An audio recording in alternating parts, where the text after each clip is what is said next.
Well, let's push to the finish line in the last 45 minutes or so that we have and make the case more specifically for leader development. Before we do that, though, I wanted to just step back for a second with the balanced scorecard in mind, because what gets measured does get done. That's really, really important. And when you talk about organizational effectiveness, you have to have some criteria in mind. What does success look like?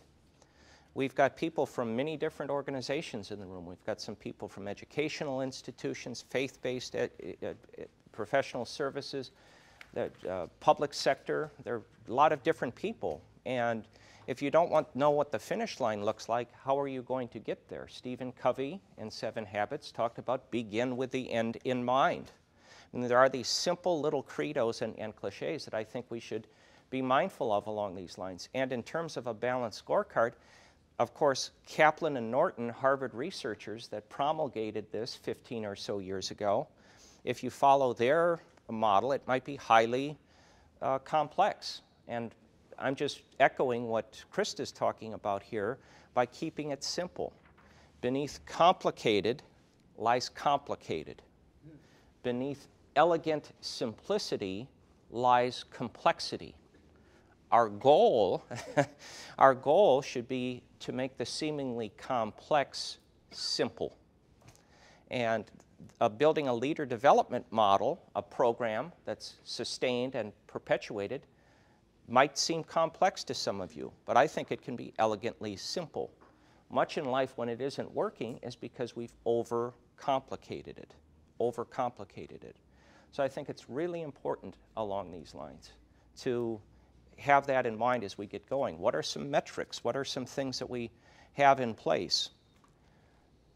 So in terms of slide 31 in your slide deck, this is the business case for doing leadership development. It's a simple flow chart that if you start at the top and work to the bottom, shows the connectivity between the efforts of investing in leaders and the potential payback in varying kinds of ways to the organization. This could be a manner in which you measure your leadership development program. It's one of the ironies in terms of what gets measured within an organization. Typically, those are the things that are easy to count. They're concrete and tangible: inventory, supplies, money. Sometimes the things that aren't as readily measured are the people-oriented quadrants of the balanced scorecard, having to do with constituent, stakeholder, or customer performance, and or the quadrant of people performance. Most of what we measure with regard to people performance are cost data. We pay people, and historically we've offered a benefits package to people. Those are cost data. What are some success or positive indicators that could be tracked there? And I think it's really important that you do so with a leader development model. And in terms of this example, I would give a case study here, and I think you'll find this compelling. One of the things that ODC does to differentiate itself from the other consulting firms that are out there, we have a stake-in-the-ground commitment to measuring the work that we do, and we work with our clients in a number of instances. Leadership effectiveness does drive organizational effectiveness. So the remainder of the slide deck is a 4-pillar model of leadership development. Our message to you this morning is, if you want to drive organizational effectiveness, if you want to develop bench strength in your leadership, you have to put in place in some way, shape, or form these 4 pillars. And it should be stratified and customized to the culture, the context in which you operate. The first pillar had to do with being intentional, specific,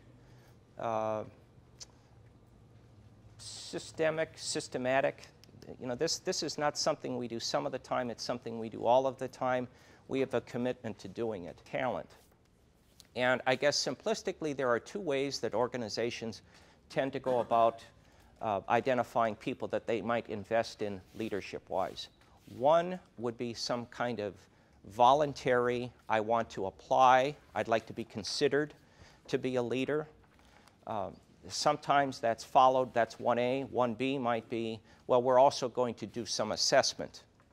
1B might be pursued on its own without an invitation. But the idea is to identify people that are worth investing in. And Krista, we've got an exercise that we want folks to do. So can you introduce that? Okay. Dan just talked about it, so fill it in, the 4 pillars. What do you have going on in your organization inside of each of these pillars that supports the infrastructure, identifying the talent, developing the talent, and evaluating it? We want you to fill it in based on the slides and based on what I was saying, Yes, and just it have should some be in small here. group discussion. What does your leadership development model look like at your organization? Or what could you apply at your organization if you were inclined to do so? And then let's have some small group discussion along those lines.